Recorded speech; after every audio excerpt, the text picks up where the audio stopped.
At that point in time, I was the assistant at a church in the next city over from this church that was called St. Nicholas Church that was getting going over in Germantown, Maryland. They were a rather conservative bunch.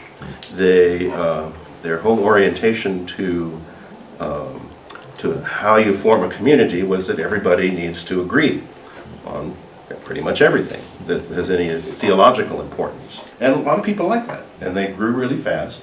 But the ironic thing is that the first public service that they had like 150 people in attendance, wonderful attendance at a startup of a church. But God, in His or her sense of humor, decided that He would send this elderly lesbian couple to visit that church that day. This elderly lesbian couple with their 5 severely handicapped and mentally disabled children.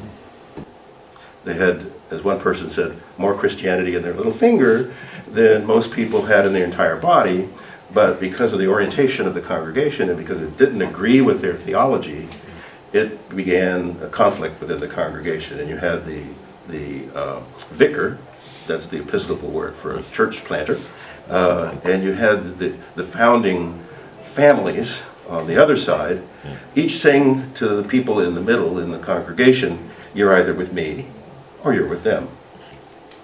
And so, as often happens with things that